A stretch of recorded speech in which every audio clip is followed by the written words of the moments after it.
Opa, tudo bem? Eu sou Marcelo Lima, sou criador e professor da Pequena Oficina de Dramaturgia. A videoaula de hoje vai ser sobre a produção de argumento para audiovisual e histórias em quadrinho. Caso você tenha perdido as aulas anteriores, vai ter um link aqui na descrição para vocês poderem acompanhar. E vamos nessa. Bom, vamos lá. O argumento. A hora e a vez das personagens e do arco dramático. A gente passou, né, pela logline, que é a ideia concisa. Desenvolvemos essa ideia e conflito na storyline, né, dando mais camadas para esse conflito.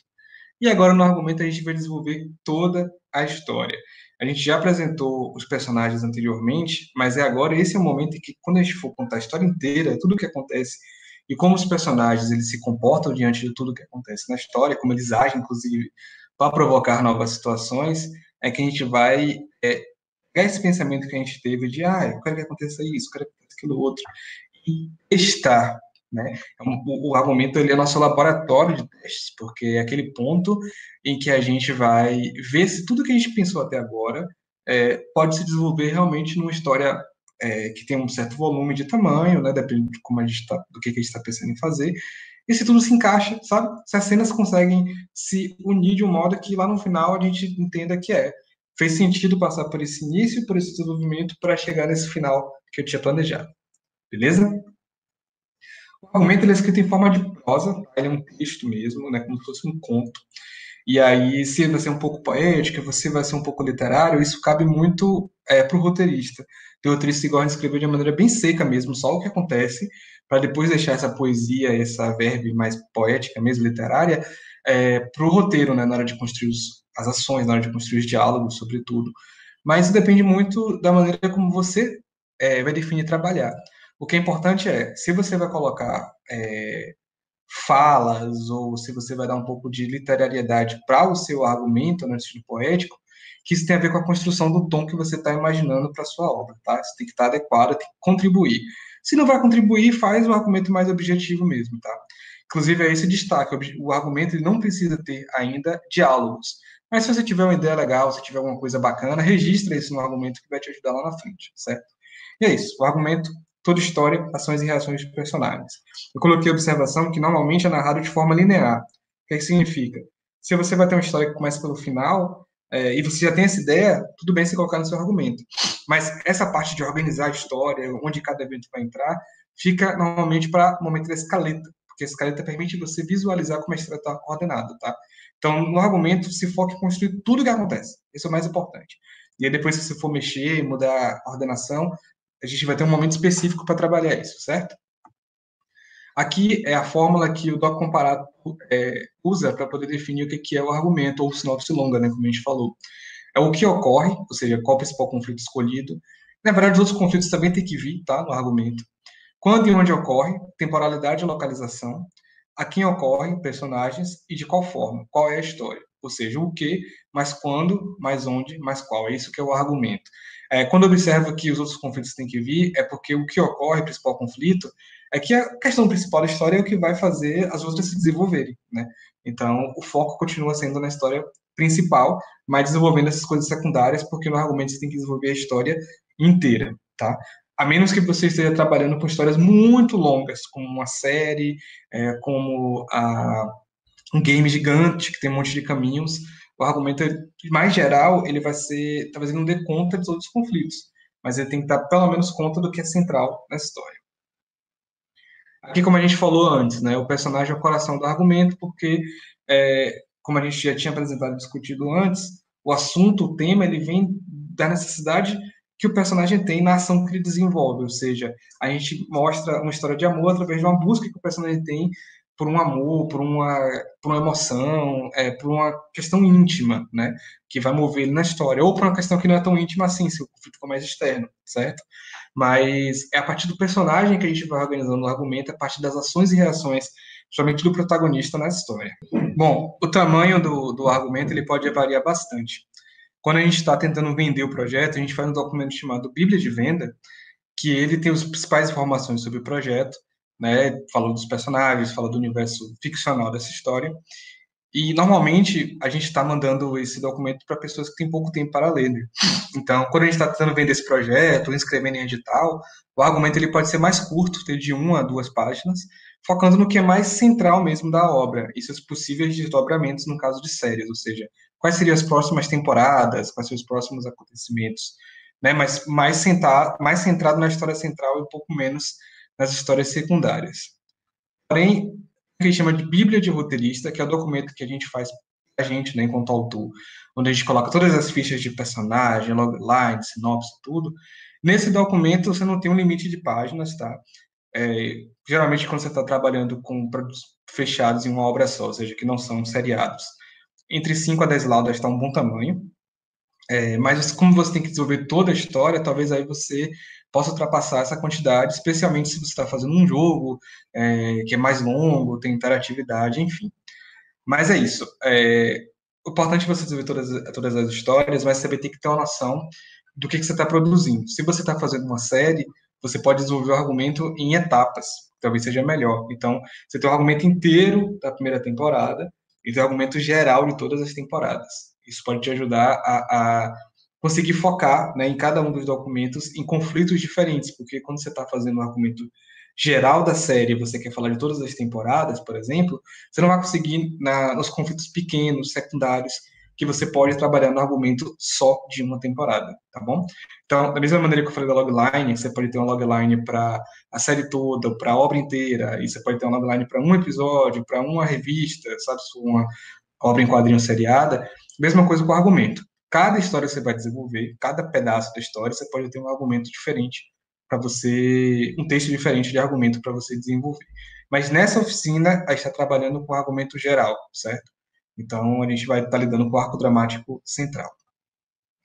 O arco dramático central, a gente já viu, é esse que consegue construir, a partir de um início que a gente vê o personagem vivendo sua vida comum, digamos assim, acontece um incidente excitante que faz o personagem ter uma busca, né, uma procura, isso gera testes que ele vai ter, tentativas que ele vai ter para poder resolver seu problema, que são a complicação da história, né, que a gente vai do primeiro momento, um ato 1, para esse segundo momento, que é o momento de complicação, e essa complicação tem que crescer ao ponto de chegar numa crise, que é quando o personagem acha que ele falhou e não tem mais jeito, até ele ter uma nova oportunidade, ou criar uma nova oportunidade no clímax, que aí ou ele consegue ou ele falha. E a consequência dessa última tentativa, da tentativa derradeira, a gente vê no terceiro momento, no ato 3, que é a resolução, seja positiva, seja negativa. O que une esses diferentes momentos são a existência de pontos de viradas, né, que são acontecimentos que mudam completamente as forças dramáticas da história, são acontecimentos super impactantes. Você tem que ter pelo menos dois, um para levar do ato 1 para o ato 2 e outro para levar do ato 2 para o ato 3. Quais perguntas te ajudam a ir estruturando essa curva dramática? A primeira é, quais são os seus plot points? Aqui, todas essas palavras são sinônimos. Plot point, evento narrativo, story beats. Você vai encontrar de diferentes maneiras em diferentes manuais a terminologia. Mas são os eventos narrativos. Quais são os acontecimentos centrais do arco da sua obra? Tá? Por exemplo, o ponto de virada, que é o que está aqui embaixo. O ponto de virada é o evento-chave. O ponto de virada é aquele que tem que ter para chacoalhar o universo e a gente ver o protagonista sob outra perspectiva, ver o conflito sob outra perspectiva. Aquela hora que o conflito ele começa a mudar de qualidade mesmo, né? E você vê os movimentos que tanto o protagonista quanto o antagonista tiveram para levar o conflito para outro lugar. Os eventos narrativos, eles são um pouco menos impactantes do que os pontos de virada, mas eles são quase como pontos de virada, saca? É como se você, por exemplo, um ponto de virada é a morte de um personagem, por exemplo. É uma grande mudança. Um evento narrativo pode ser a prisão desse personagem, que de repente ele morreu na prisão.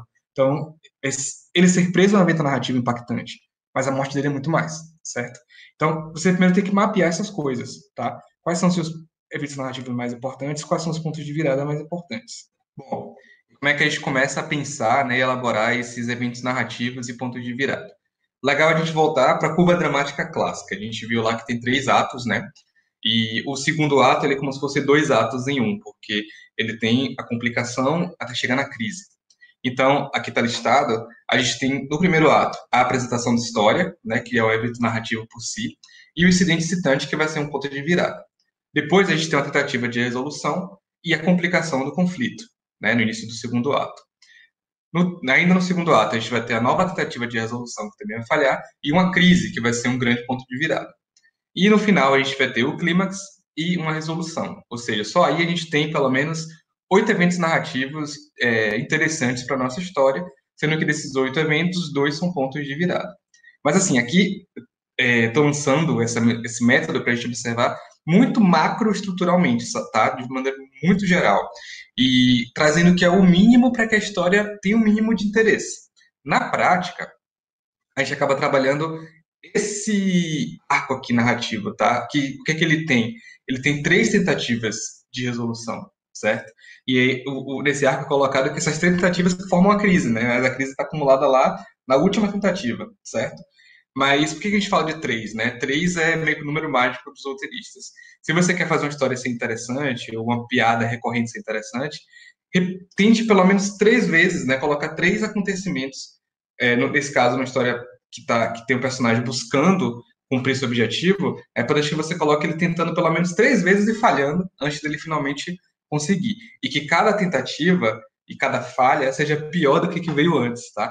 Então é muito importante vocês falarem assim, pensarem, né? Poxa, aqui nessa parte da complicação tem que mostrar o protagonista tentando e errando. Quais são as coisas que ele pode tentar e errar? Aí você coloca, anota essas coisas, vê qual é a pior de todas elas e essa vai ser a sua última. As outras você vai colocar antes para ir, para tornar o drama interessante, né? Para você ir vendo tentativas e erros e a pessoa que está assistindo ou lendo pensar, nossa, não pode ser pior, mas pode ser pior. Você vai oferecer a situação pior logo depois. Porque tudo isso vai tornar mais recompensador quando o protagonista conseguir chegar lá no final, certo? Então a gente tem pelo menos 3 tentativas e 3 falhas antes de chegar no clímax. E tudo depende da história de vocês. Se a história de vocês for mais alucinada, por exemplo, no ritmo, você pode ter muito mais tentativas e erros dentro da história, tá? Mas lembrando que quanto mais você coloca tentativas e erro, se você não ficar sempre construindo coisas mais interessantes a cada nova tentativa e a cada novo erro, pode ir diluindo um pouco a força, tá? Desse conflito dramático da história, certo? Bom, um exemplo para a gente ver essa questão de estruturação, certo? Um exemplo que foi criado por mim, é bastante simples, tá? Não é uma história tão interessante, mas que traz esses pontos para a gente refletir e poder utilizar nos nossos textos, né? Mais à frente aqui, ainda nessa aula, eu vou deixar um argumento completo, que aí vocês vão poder ler com mais calma, poder digerir melhor ainda essa construção, tá? Então, nosso exemplo é sobre a história de uma mulher que parte em vingança, investigando um grupo de soldados que atacou sua cidade e matou seus pais quando ela ainda era uma criança, tá? Vou pedir para que vocês pausem e vocês leiam primeiro.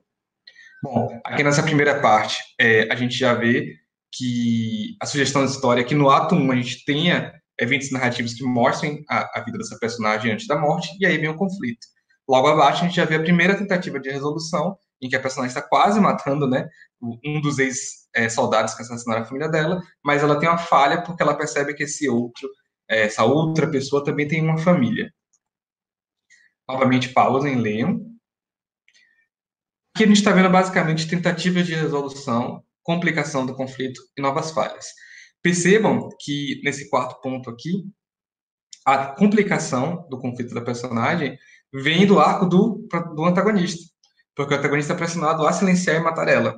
Então, a protagonista não sabe essa complicação, mas é uma complicação para ela, é um novo obstáculo que é colocado, certo? Podem pausar e ler novamente. E aqui a gente já vê a história caminhando para a crise, né? Que é o momento em que a personagem, ela parece que ela morreu, sofreu um acidente de carro, e depois, logo em seguida, a gente está introduzindo nessa história o clímax, que é quando ela sobrevive a acidente de carro, mas ainda assim ela fica sob a mira do ex-soldado e ela só tem uma chance de conseguir sobreviver. Aqui na frente, podem pausar ali novamente. Bom, aqui a gente tem o fim do clímax, que já é o terceiro ato, né? E a resolução, né? Da história, inclusive com as consequências dessa resolução. A personagem acaba terminando a história triste. Ela não termina a história bem resolvida, a vingança não foi boa para ela, né?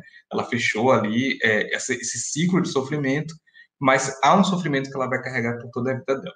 Então vejam aí, né, que construir esses 8 plot points a partir daquela listagem que eu mostrei para vocês antes, tá? Pensando que é sempre importante ter tentativas, erros, eventos narrativos específicos para a resolução, para o clímax, para a crise, né, e mais especificamente para a crise e para o incidente citante, são pontos de virada, tá? E a partir dessa primeira grande estrutura geral, a gente é capaz de pensar outros eventos narrativos que estão interligados a esses eventos principais. E aí, essa metodologia se liga a essa outra forma de trabalhar aqui, ó. É um documento chamado beat sheet. Vocês podem pausar para ler o documento com calma. É a beat sheet do piloto da série Green, certo? E o que é que tem de interessante aqui nessa beat sheet? A beat sheet é um documento que, principalmente os roteiristas de TV utilizam, em que você vai planejar sua obra, seu episódio, seu filme, e você coloca tudo o que acontece, cena a cena. Só que sem, mas de forma muito objetiva, de forma muito crua, né? Acontece isso, depois acontece aquilo outro, depois tem uma outra cena que acontece isso, depois outra, né? O beat, eles são pulsos, são qualquer acontecimento que você vai ter. E aí é muito legal esse documento, porque você pode listar tudo que vai acontecer sem ainda desenvolver muito antes de você ir para o argumento, porque normalmente você vai começar a desenvolver mais o comportamento, a ação dos personagens, às vezes você coloca uma fala ou outra, certo? Mas é uma outra forma de você organizar. E aí, como é que eu vou usar essa metodologia com o que eu disse antes?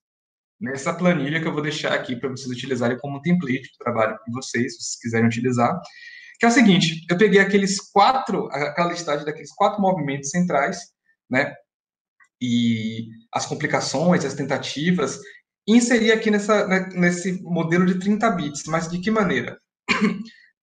Porque assim, quando você for fazer um filme ou você vai fazer um quadrinho, dependendo do tamanho, vai ser muito mais que 30, mas esse aqui é só um modelo, tá? Então, de que maneira?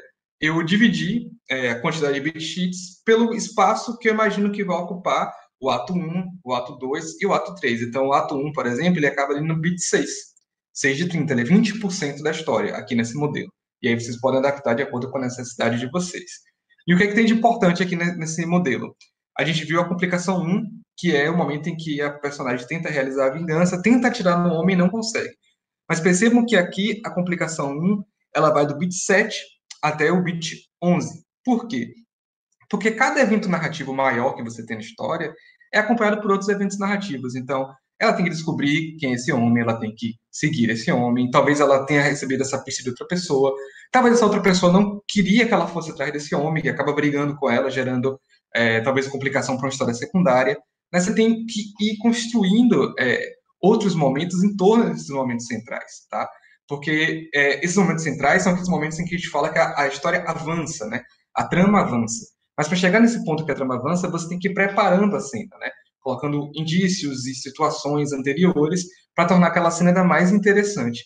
Tem que pensar sempre o seguinte: o momento, aqui falando da complicação 1, o momento que acontece a tentativa 1 da personagem e a falha é como se fosse o clímax de toda essa primeira complicação dela, tá? Então, essa curva, digamos assim, da complicação 1 também tem que ser construída. Então, vocês podem utilizar, aqui eu coloquei o template já de forma mais geral, vocês podem partir dessa organização para pensar o argumento de vocês. Sabendo que eu vou ter que ter um ponto de virada 1 ali, mas é o primeiro ato. Então, antes do ponto de virada 1, eu vou desenvolver o que é a apresentação do universo, dos personagens, até chegar no ponto de virada que vai introduzir o incidente citante. Logo depois, do bit 7 até o bit 13, eu vou estar trabalhando a primeira complicação. Então, vá colocando pequenos eventos que chegam até esse grande evento que vai ser a tentativa 1, certo?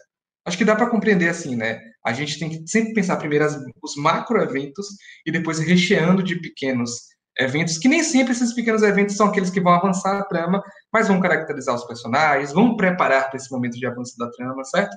Tudo isso vai ficar mais tranquilo de vocês perceberem quando vocês forem ler o argumento completo que vai estar aqui no final dos slides, mas isso aqui é uma boa maneira para vocês irem pensando, tá? Como organizar e como desenvolver esse argumento. Novamente, né, que sempre está sendo falado aqui nessa oficina. A organização para o roteirista é essencial para ele não perder o foco no que a história dele é, como é que a história dele vai terminar e qual é o tom que ele está construindo para a história. Beleza? Vamos em frente. Aqui são outras 2 maneiras de você se organizar para pensar o seu argumento. Né? E são 2 maneiras que são bem conhecidas, que são a Jornada do Herói, e agora, menos conhecida, mas ficando cada vez mais conhecida, a Story Circle. A Jornada do Herói, ela é aquela saga, né, do herói que ele vive no mundo comum, recebe um chamado, tem que se aventurar, aí ele encontra aliados, ele é testado. É uma curva clássica de dramaturgia, né? É a mesma coisa. Então, você tem o avanço da história, o personagem tem um momento que você acha que ele quase morre, depois ele volta. Mas a Jornada do Herói, ela tem uma descrição específica, né? Ela tem autores que escrevem sobre ela, inclusive eu deixei um link aqui para quem quiser se aprofundar, mas ela é muito parecida com o que a gente está discutindo, tá? Tanto que o primeiro ato dela, o segundo e o terceiro, é a mesma coisa. O segundo ato é muito maior, o primeiro ato é mais curto, o terceiro ato um pouquinho menos também. E a Jornada do Herói, ela funciona especialmente para histórias assim, mais conflitos externos, sabe? Aventuras, filmes de ação. Então é bem interessante vocês procurarem, tá? Também vai ter links, e eu já recomendei lá no vídeo de bibliografia o livro do Christopher Vogler, que fala sobre a Jornada do Herói de uma maneira mais simplificada. E hoje em dia também está sendo muito discutido, tem um link aqui que explora muito bem, o Story Circle do Dan Harmon, que é um dos roteiristas e criadores de Rick and Morty, é bem conhecido. E ele também faz, é muito parecido também, uma curva dramática muito clássica, porque ele descreve que tudo começa de alguém que quer algo, ele parte atrás desse algo, ele vai em busca disso, encontra, paga o preço e volta a mudar. Ou seja, teve uma jornada de ir atrás de alguma coisa, perder alguma coisa, mas voltar transformado, tendo ganhado ou não seu objetivo, né? Então, é a mesma coisa. É o personagem que ele sai de um lugar comum, vai para um lugar especial e passa por uma aventura, mas também é interessante vocês conhecerem esse Story Circle, ele diz que são 8 partes, então para cada parte você tem que ter um plot point, né, mais parecido com o que a gente falou agora, mas é legal vocês também acompanharem, conhecerem, tem vídeos disso na internet, é tão válido como qualquer outro método, certo? Bom, vamos em frente. Aqui, os links que fazem referência exatamente ao Jornada do Herói e ao Story Circle, certo? E aí uma grande questão, né? E se eu estiver fazendo um argumento para a série? Como eu falei até agora, isso aqui tudo está indo para o argumento central, ou seja, para o arco dramático central. E quando a gente pensa numa série, a gente vai ter mais temporadas, a gente vai ter, inclusive, séries que não têm arco. Como é que a gente pode pensar isso? Eu trouxe aqui alguns exemplos. Primeiro, aquilo que eu já falei antes, mas só para reforçar, o argumento que você vai construir pode ser só para um episódio, pode ser para a temporada inteira, ou pode ser para várias temporadas, tá? Aqui a gente está focando no central, mas só para deixar isso bem, bem lembrado, tá? Aqui, curva dramática, né? Se a gente estivesse trabalhando com uma série continuada, ou seja, aquela série em que um episódio vai continuando o outro, são capítulos, né? Mais do que episódios. Aqui vocês podem ver que tem esse gráfico, né? Subindo, que é a tensão do drama, ou seja, o nível de agitação e coisas que estão acontecendo, e os capítulos, né? Os episódios que vão passando. Quando você pensa numa série, o ideal é que a sua curva dramática também seja aplicado à série, né? À temporada inteira. Então perceba como a história começa mais devagar no episódio, no primeiro capítulo, e ela tem que terminar super dramática lá no último. Porque tem questões e conflitos que são levantados lá no primeiro capítulo que vão se escalando, vão aumentando até chegar lá no final, certo? Então, tem uma série, vocês podem pensar em qualquer série continuada, vocês vão lembrar que geralmente os últimos episódios da temporada, né, estão lá superaquecidos, trazendo um monte de questões que foram trabalhadas anteriormente. Em algumas vezes, em alguns programas, os roteiristas usam a estratégia de colocar a crise dramática no final do penúltimo episódio, para que a pessoa fique, meu Deus, agora o personagem perdeu tudo. E a gente veja o clímax exatamente no último episódio. Mas isso aí varia muito de série para série, tá? O mais importante é sempre lembrar disso. Quando você vai escrever o argumento de uma temporada de série, os acontecimentos mais impactantes têm que estar lá no final. Então, se você quiser, você pode pensar, pô, eu tenho 10 episódios. Desses 10 episódios, qual é que vai representar o clímax? Qual é o que vai representar a crise? Qual é o episódio que vai representar o incidente excitante? Geralmente tem que ser o primeiro episódio mesmo, né? Porque a gente tem que ser apresentado a questão da série. Mas você tem mais espaço, né? Você pode ter mais pontos de virada para a temporada, inclusive, mais do que 2. O importante é você nunca perder isso de vista, tá? Que está ilustrado aqui nesse gráfico. O drama tem que ir aumentando, por mais que você feche algumas pontas, você tem momentos de relaxamento. A crise e o clímax tem que estar lá no final da temporada, e você tem que fazer essa história chegar até lá, crescendo sem parar, tá? Com cada vez mais tensão, cada vez mais conflito, beleza? O que acontece, que até esse destaque que eu estava trazendo. O argumento temporário da série ele deve destacar o state inicial, que provavelmente vai estar no episódio piloto, os principais acontecimentos da temporada, ou seja, quais são os pontos de virada, que podem ser mais do que 2, tá? Já que são vários capítulos. Aqui, 3 elementos que são centrais. Season Opener é o primeiro episódio da temporada, né? Quando é a primeira temporada, a gente chama de piloto, mas é sempre o que começa a temporada, então ele tem que trazer sempre algum conflito muito interessante para quem a gente queira ver toda a temporada para ter essa resposta. Mid-season, que é aquele episódio do meio da temporada, então você tá ali, geralmente depois que você dá esse grande conflito inicial no primeiro episódio da temporada, você tem o conflito, ele vai numa frequência assim que ele não vai dar um salto de novo como foi no primeiro. Você pode usar metade, o mid-season, para colocar outro evento chocante, porque você está na metade da temporada e você mostra, olha, a gente já tem muito mais história e muito mais impacto até o final. Então isso também incentiva o público a continuar acompanhando. E a season finale, que é o último episódio, que, pô, tem que ser recompensador e apresentar o clímax da temporada, tá? E pensando em série, né, que você tem muito mais história, muita atenção para os eventos secundários, porque eles vão precisar vir à tona, né, você vai precisar ter outros personagens, outros pontos de vista dentro da sua trama, tá? Quem se interessa por séries e quer escrever séries, tem no nosso vídeo de bibliografia tem várias recomendações, né, de livros sobre série, porque é um estudo um pouco mais aprofundado do que o de obras não seriadas. E tem outra questão, e quando a série é episódica, né, quando ela não tem arco dramático? Quando a série é episódica, o arco dramático ele vai se abrir e fechar dentro de cada episódio.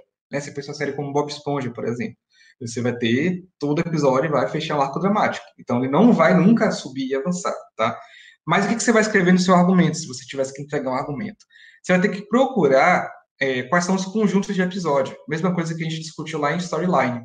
Então vejam aqui que eu marquei com cores, né? Cada retângulo tem de uma cor, em que a gente pode ver como é que estão desenhados os conjuntos de episódio. Por exemplo, esse retângulo verde é o episódio que apresenta personagens centrais ou recorrentes, ou seja, são os episódios em que aparece um personagem novo.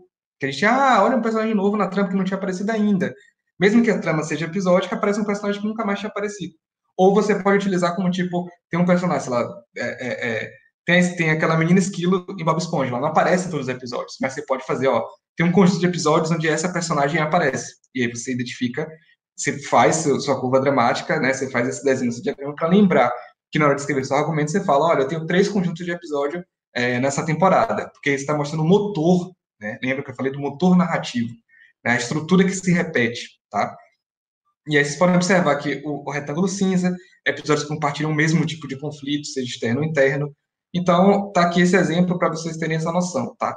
Que quando se trata de argumentos de séries que não são continuadas, você constrói esse motor narrativo, o conjunto de episódios e a estrutura narrativa que se repete. Isso tem que estar no argumento. Aqui é a explicação exatamente do que eu falei. O importante é você demonstrar a variação sobre a abordagem temática, ou seja, se sua história é aventuras na praia e episódica, você tem que ser capaz de mostrar no seu argumento que você conseguiu dar variação nesse motor narrativo, né? Você conseguiu construir diversos episódios em cima dessa mesma proposta de abordagem temática, tá? E uma coisa importante que eu coloco como pergunta há episódios especiais, eu também trouxe isso lá na Storyline, que em alguns casos de séries episódicas, há episódios especiais do tipo episódio de Natal, episódio da Páscoa, então talvez no seu argumento isso já esteja também contemplado, tá? Como um conjunto de episódios.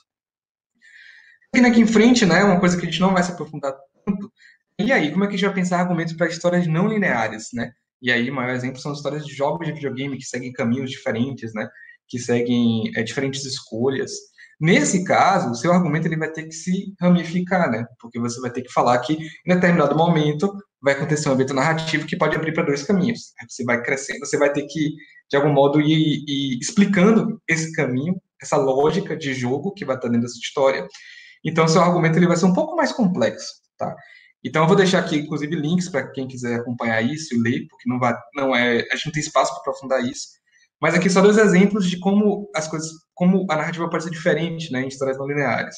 Um é o branch narrative, que é a narrativa que se ramifica. Então, você tem lá o exposition aqui, como se fosse a apresentação de história, o ato 1. Aí, quando entra os conflitos, já começa a ramificar, porque você pode ter 2 conflitos diferentes, ou 3 conflitos diferentes, ou 10 conflitos diferentes, a depender do quanto você tenha criado para esse jogo. E os conflitos vão caminhando para lugares diferentes e você chega em diferentes resolutions, que são diferentes finais, tá? Um outro exemplo é a narrativa paralela. É quando você só tem um mesmo final, mas o caminho é diferente, né? A jornada é diferente. Muitos jogos fazem isso, né?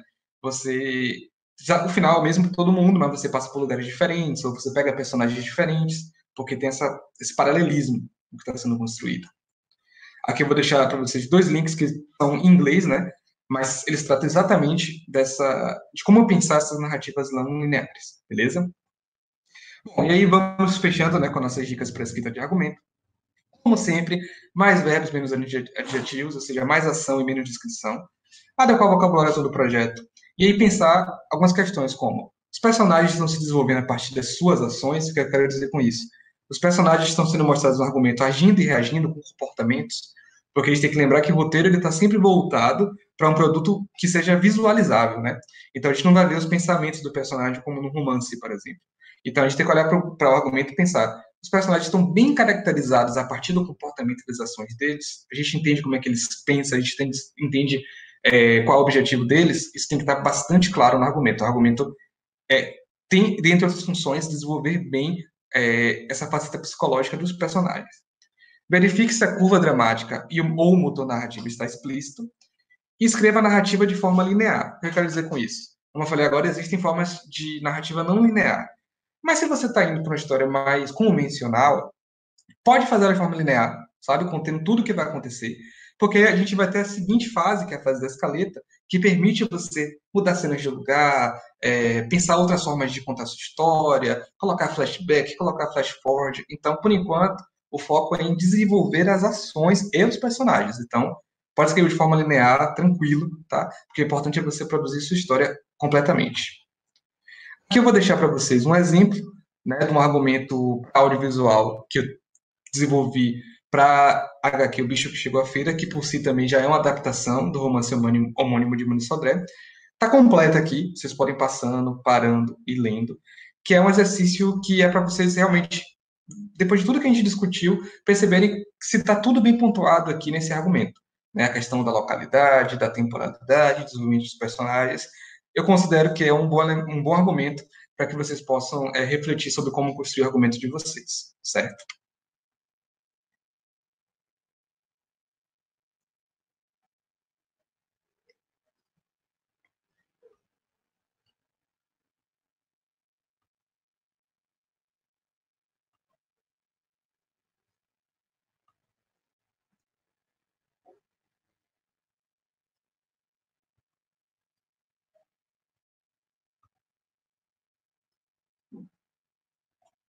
Bom, esse argumento completo ele tem 3 páginas, tá?